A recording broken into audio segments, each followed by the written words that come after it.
नमस्कार। उत्तर प्रदेश की खबरों में आपका स्वागत है। आपके साथ हाजिर हूं मैं कंचन। शुरुआत करेंगे बुलेटिन की। प्रयागराज से खबर है, पुलिस प्रशासन ने 17 पुलिस कर्मियों को एक साथ निलंबित कर दिया है। दरअसल लगातार पुलिस प्रशासन को ये सूचना प्राप्त हो रही थी कि कुछ पुलिसकर्मी 30 दिन या उससे ज्यादा समय से गैर हाजिर हो गए हैं। यही नहीं, उन्होंने पुलिस विभाग को कोई सूचना भी नहीं दी है। वहीं पुलिस प्रशासन ने अनुशासनहीनता और यहां मनमाने रवैये के इस मामले को अत्यंत गंभीरता से लेते हुए इन सभी पुलिसकर्मियों को तत्काल प्रभाव से निलंबित कर दिया। उनके खिलाफ कठोर विभागीय कार्रवाई शुरू कर दी है। इन निलंबित 17 पुलिसकर्मियों में 3 दरोगा हैं, 4 मुख्य आरक्षी हैं और 10 आरक्षी शामिल हैं। संदेश साफ है कि चाहे कोई भी हो, अनुशासनहीनता, अपराधियों से साठगांठ, जनता से अभद्रता, भ्रष्टाचार और मनमाना रवैया कतई बर्दाश्त नहीं किया जाएगा।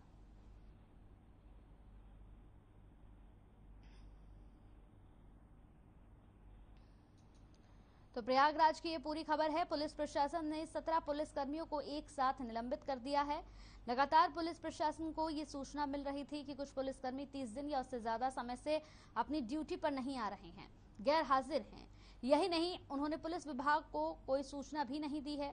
पुलिस प्रशासन ने अनुशासनहीनता और मनमाने रवैये के इस मामले को गंभीरता से लिया और सभी पुलिसकर्मियों को तत्काल प्रभाव से निलंबित कर उनके खिलाफ कठोर विभागीय कार्रवाई शुरू कर दी है। इन निलंबित 17 पुलिसकर्मियों में 3 जो हैं वो दरोगा हैं, 4 मुख्य आरक्षी हैं और 10 आरक्षी शामिल हैं। साफ तौर पर देखा जाए तो अनुशासनहीनता, अपराधियों से साठगांठ, जनता से अभद्रता, भ्रष्टाचार और मनमाना रवैया कतई बर्दाश्त नहीं किया जाएगा। प्रशासन की ओर से यह बड़ा एक्शन लिया गया है, जिसमें 17 पुलिसकर्मियों को एक साथ निलंबित कर दिया गया। 30 दिन से ज्यादा दिन तक गैर हाजिरी थे और सबसे बड़ी बात है कि किसी तरह की कोई सूचना भी इन लोगों ने नहीं दी थी। हालांकि प्रशासन की ओर से कड़ा डंडा चला, बड़ा एक्शन लिया गया और 17 के 17 पुलिसकर्मियों को निलंबित कर दिया गया ऑन द स्पॉट। 30 दिन से ज्यादा दिन से ये लोग गैर हाजिरी थे, किसी को कोई सूचना भी नहीं दे रहे थे। मनमाना रवैया कतई बर्दाश्त नहीं किया जाएगा। प्रशासन की ओर से ये साफ कर दिया गया है कि अगर आपको छुट्टी चाहिए या फिर आपको नहीं आना है तो आप इसकी सूचना विभाग को देंगे, और अगर आप इसकी सूचना नहीं देंगे तो आप पर कड़ी से कड़ी कार्रवाई की जाएगी। अनुशासन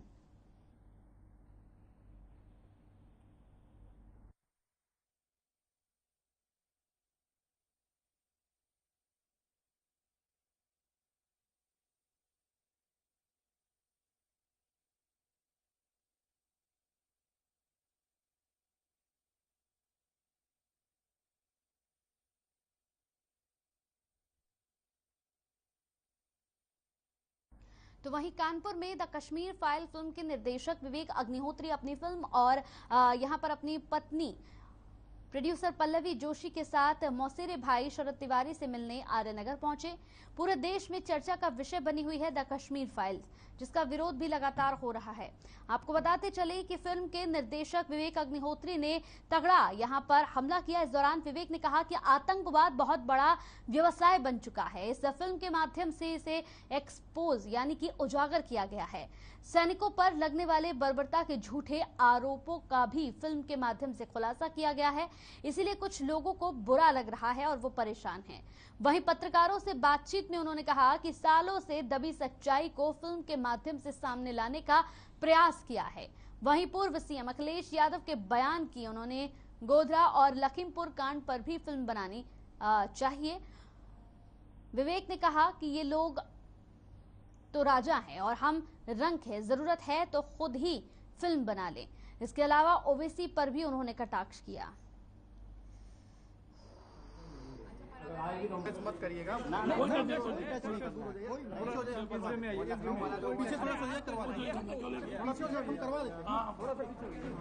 बोल दिया है टच नहीं करेंगे सर। आइए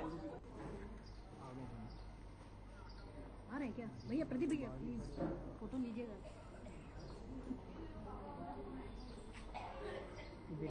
फोटो लीजिएगा।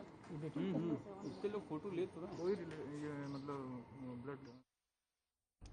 और अब खबर कुशीनगर की है। कुशीनगर में एक अजीब व गरीब मामला सामने आया है। घटना रामकोला क्षेत्र के ग्राम यहां पर विष्णुपुरा की है, जहां मुस्तफा की लड़की की शादी के लिए बारात आई थी, लेकिन उसी वक्त लड़की ने शादी करने से इनकार कर दिया।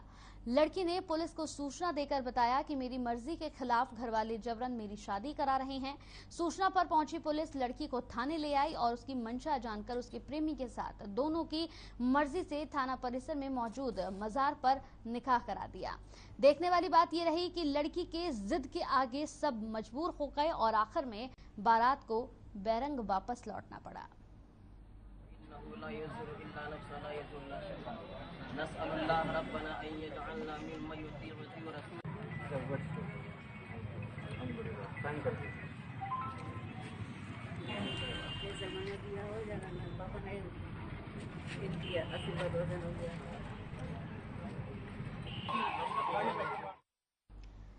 खबर शाहजहांपुर से है, जहां प्रेमी प्रेमिका ने ट्रेन के आगे कूदकर जान दे दी। हैरानी की बात यह रही कि इस दौरान दोनों का धड़ दो हिस्सों में बंट गया। बताया जा रहा है कि दोनों एक ही गांव में रहते थे। प्रेमी की शादी तय होने से प्रेमिका नाराज थी। परिवार वालों को भी मनाया गया, लेकिन कोई नहीं माना। मजबूरन दोनों को जान देनी पड़ी। यह घटना कहलिया रेलवे क्रॉसिंग पर हुई। सूचना मिलते ही पुलिस मौके पर पहुंची और इस पूरे मामले की तफ्तीश में जुट गई।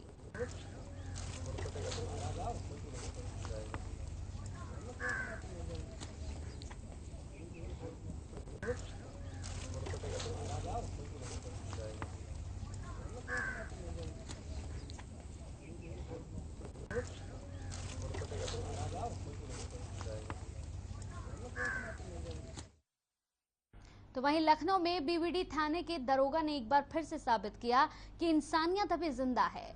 बता दें कि दोस्तों के साथ यहां इंदिरा नहर में नहाने गया एक युवक तेज बहाव के चलते नहर में डूबा। तभी नहर के पास से गुजर रहे दरोगा यहां पर सुरश्री शुक्ला ने युवक को डूबता देखकर बगल के गांव से रस्सी मंगवाई और दरोगा ने पेड़ में रस्सी बांधने के बाद खुद नहर में उतरकर बमुश्किल युवक की जान बचाई।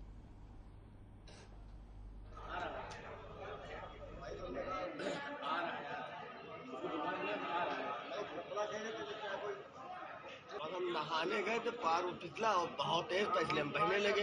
कैसे कौन बचाया फिर तुमको? बचाने साहब पता नहीं कि कब बुलाए ना, हमका तो याद ही नहीं ना कि को बचाई थे भैया साहब हमको मिले बस। हम तो नहर के बीच में गए कैसे? वो नहाने चले गए थे भैया साहब। और नहीं तो साहब फिर कैसे पहुंचे नहर के बीच में? साहब पहुंचे, साहब पूरा उठा के लाए, सबका बचाई नहीं हमका। रस्सी को लेके आ रहा है साहब ही लेके आए थे।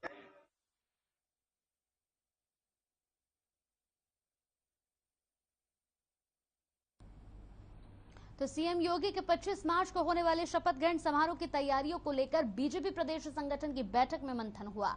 1.5 घंटे चली बैठक में कार्यकर्ताओं और पदाधिकारियों की जिम्मेदारी तय की गई। बीजेपी प्रदेश अध्यक्ष स्वतंत्र देव सिंह ने कहा कि शपथ ग्रहण समारोह की तैयारियों के लिए बैठक हुई है। सभी कार्यकर्ताओं और पदाधिकारियों को दायित्व दिया गया है कि स्वतंत्र देव सिंह यहां पर सारी जिम्मेदारियां संभाले। साथ ही साथ स्वतंत्र देव सिंह ने कहा कि पूरे राज्य में सभी को आना है। बीजेपी प्रदेश संगठन की बैठक में मंथन हुआ। लगभग 1.5 घंटे तक ये बैठक चली और इस बैठक के बाद सभी को अपनी जिम्मेदारियां दी गई।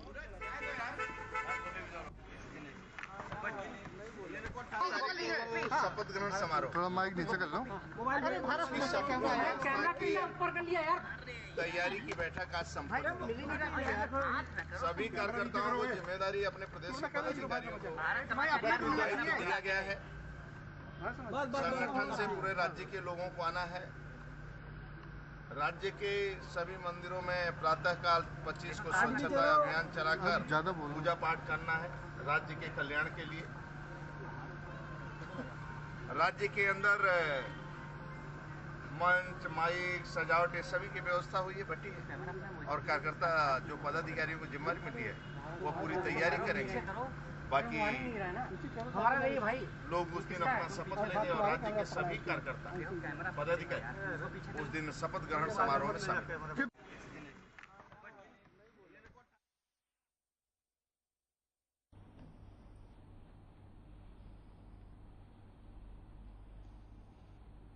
चलिए रुकते एक छोटे से ब्रेक के लिए, जल्द हाजिर होंगे कुछ और खबरों के साथ।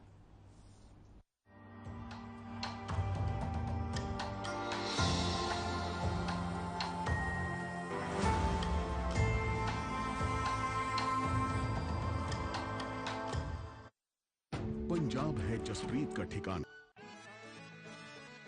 हरे रंगों का Hey, DJ, I like the melody, but I gotta move my body. Oh, oh, I wanna go.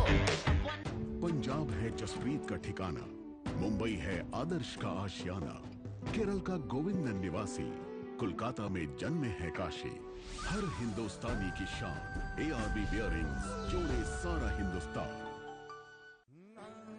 अरे रंगों का उमंगों का जज्बा कहाँ रुकता है, मन साफ है तेरा अंदर तो बाहर दिखता है। जो अच्छा हो जो सच्चा हो वही तो दिखता है।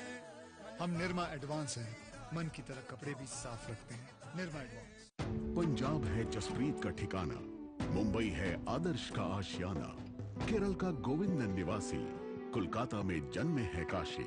हर हिंदुस्तानी की शान, ARB बियरिंग्स जोड़े सारा हिंदुस्तान। अरे रंगों का उमंगों का, अरे रंगों का उमंगों का जज्बा कहाँ रुकता है, मन साफ है तेरा अंदर तो बाहर दिखता है। हर रिश्ते का एहसास रखते हैं, हर घर में अपनी पहचान खास रखते हैं। हम निरमा एडवांस हैं, मन की तरह कपड़े भी साफ रखते हैं। निरमा एडवांस। पंजाब है जसप्रीत का ठिकाना, मुंबई है आदर्श का आशियाना, केरल का गोविंदन निवासी, कोलकाता में जन्मे है काशी। हर हिंदुस्तानी की शान, ARB बियरिंग्स जोड़े सारा हिंदुस्तान। अरे रंगों का उमंगों का जज्बा कहाँ रुकता है, मन साफ है तेरा अंदर तो बाहर दिखता है। जो अच्छा हो जो सच्चा हो वही तो दिखता है। हम निरमा एडवांस हैं, मन की तरह कपड़े भी साफ रखते हैं।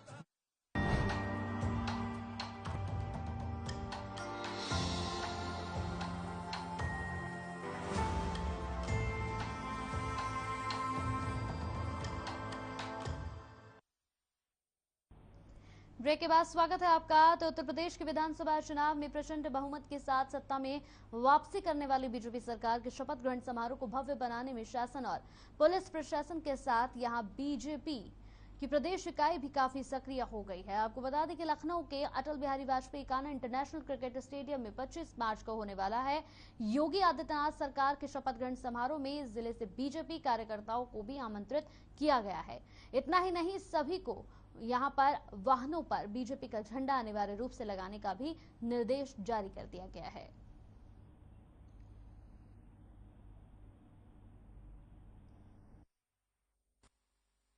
मौजूद हूं मैं लखनऊ के इकाना स्टेडियम में, जहां पर 25 मार्च को एक ऐतिहासिक समारोह होने जा रहा है, जिसमें प्रदेश के मुख्यमंत्री योगी आदित्यनाथ दोबारा से प्रदेश की कमान संभालने जा रहे हैं। 25 तारीख को समय का अंदाजा ये लगाया जा रहा है कि शाम को 4 बजे के आसपास योगी आदित्यनाथ यहां पर शपथ ग्रहण करेंगे और उनके साथ लगभग सैकड़ों लोग होंगे, सैकड़ों मंत्री होंगे, जिनकी अभी जानकारी नहीं मिल पाई है कि कौन कौन रहेगा। साथ में ये भी जानकारी मिली है कि 23 को अमित शाह दिल्ली से लखनऊ पहुंचेंगे और विधानमंडल की मीटिंग 24 तारीख को करेंगे।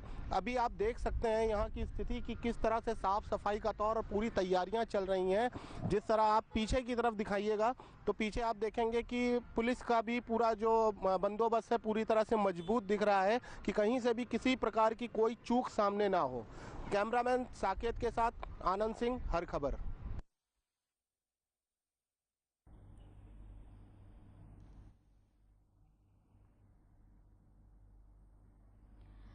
वहीं राजधानी लखनऊ में सपा प्रतिनिधि मंडल ने राज्य निर्वाचन आयोग कार्यालय पहुंचकर MLC चुनाव को लेकर शिकायत दर्ज कराई। सपा के मुख्य प्रवक्ता राजेंद्र चौधरी के नेतृत्व में पहुंचे प्रतिनिधि मंडल ने मुख्य निर्वाचन अधिकारी से मुलाकात की। इस दौरान विधान परिषद चुनाव की तारीखों को 2 दिन बढ़ाने की मांग की गई, जिस पर मुख्य निर्वाचन अधिकारी ने आश्वासन दिया। राजेंद्र चौधरी ने बताया कि लोकतंत्र पर हमला हो रहा है, भयावह स्थिति बनी हुई है। उन्होंने बताया कि उनके उम्मीदवार उदयवीर सिंह अपना नामांकन दाखिल करने जा रहे थे, लेकिन उनके हाथ से पर्चा छीन लिया गया और पुलिस मूक दर्शक बनी रही। राजेंद्र चौधरी ने बताया कि उन्होंने मुख्य निर्वाचन अधिकारी को ज्ञापन दिया है और मांग की है कि जो भी दोषी लोग हैं उनके खिलाफ तत्काल रूप से कार्रवाई की जाए और नामांकन के लिए 2 दिन बढ़ाया जाए।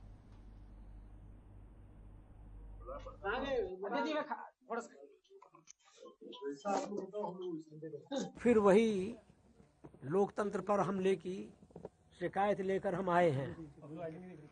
विधानसभा चुनाव के दौरान भी जो स्थिति बनी हुई थी, उत्तर प्रदेश में लोकतंत्र पर फिर भयावह हमला हुआ है और हमने बार बार इस मुद्दे को उठाया है। भारतीय जनता पार्टी का लोकतंत्र में विश्वास नहीं है। उनकी सारी गतिविधि तथाकथित राजनीतिक गतिविधि अलोकतांत्रिक है, असंवैधानिक है।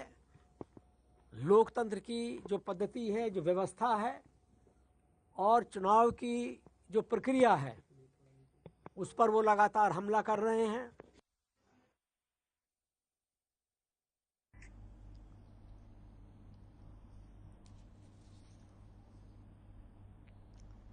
अयोध्या अंबेडकर नगर एमएलसी सीट से आज समाजवादी पार्टी के प्रत्याशी हीरालाल यादव ने 2 यहां पर सीटों में अपना नामांकन पत्र दाखिल किया। नामांकन पत्र दाखिल करने के बाद हीरालाल यादव ने कहा कि ये पंचायत प्रतिनिधियों का चुनाव है, ये सरकार का चुनाव नहीं है और हम 2/3 बहुमत से चुनाव जरूर जीतेंगे।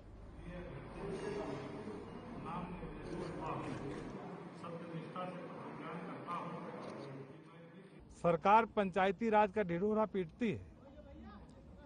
भारत सरकार दिल्ली में भी और प्रदेश में भी सरकार है। 73वां और 74वां संविधान ये सरकार अभी तक लागू नहीं किया है, जिससे चाहे ग्राम प्रधान संगठन हो, क्षेत्र पंचायत का संगठन हो, प्रदेश स्तर पर और सभासद जिला पंचायत सदस्य का संगठन हो, सब आंदोलित है। खुशी मुझे है कि पिछले 6 साल मैंने पंचायत प्रतिनिधियों की हर समस्याओं को, हर आवश्यकताओं को और उनके हर मुद्दों को मैंने उत्तर प्रदेश की विधान परिषद सदन से लेकर सड़क तक उठाया है।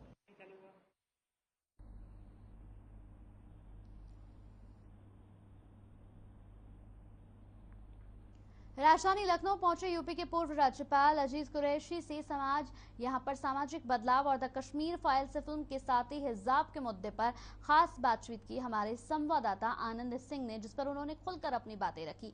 क्या कुछ कहा उन्होंने, आइए आपको सुनाते हैं। आज हम उस शख्सियत से आपकी मुलाकात कराने जा रहे हैं जो किसी नाम की मोहताज नहीं है।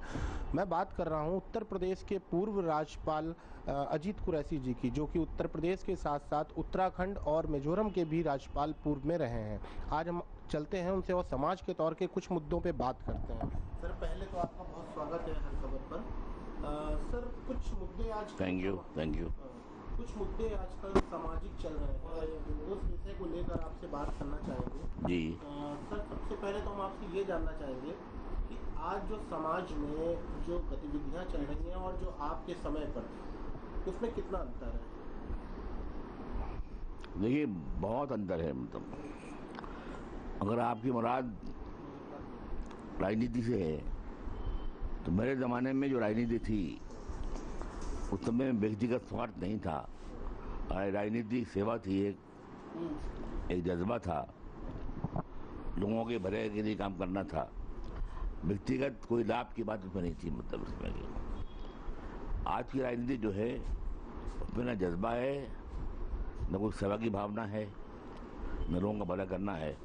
केवल व्यक्तिगत लाभ अपना कितना अधिक से अधिक हो, टिकट मिल जाए, मंत्री बन जाए, दफ्तर मिल जाए, कोई ऑफिस मिल जाए, और मटेरियल गेन जितना आदमी का हो सके, वो राजनीति रह गई है। मतलब तो बिल्कुल बुनियादी फर्क है दोनों बातों के अंदर। वो राजनीति होती निस्वार्थ थी, कोई उसके अंदर किसी किस्म की खुदगर्जी नहीं थी।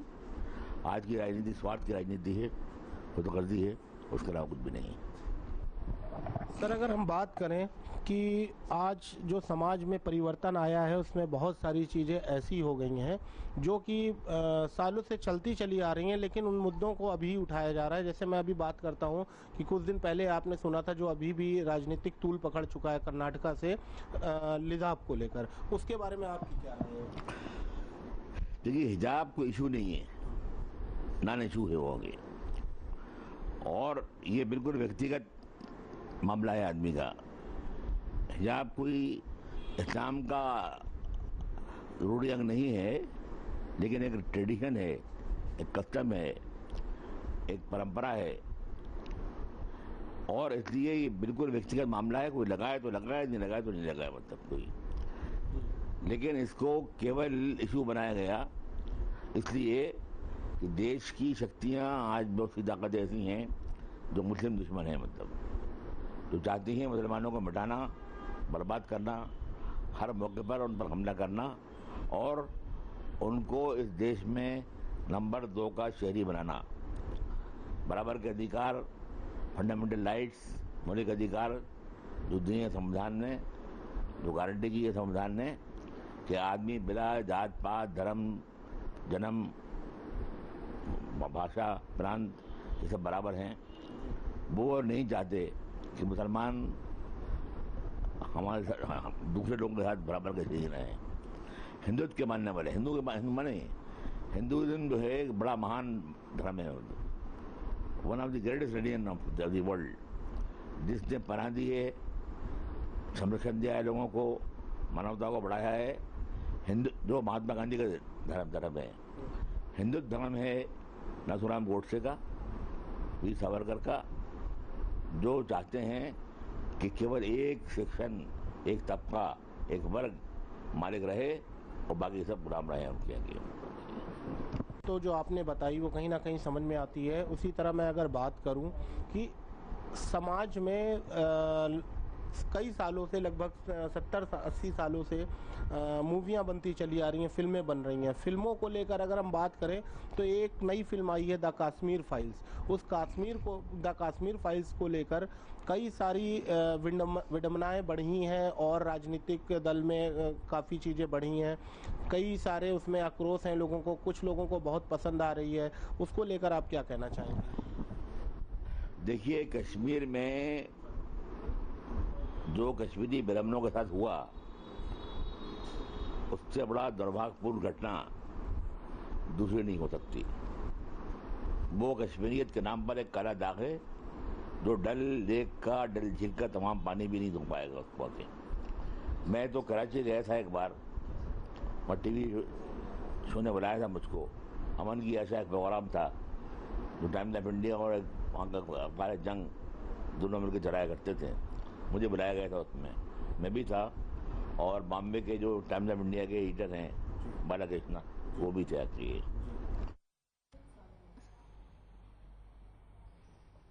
चलिए, इसी के साथ इस बुलेटिन में मेरे साथ इतना ही। नमस्कार।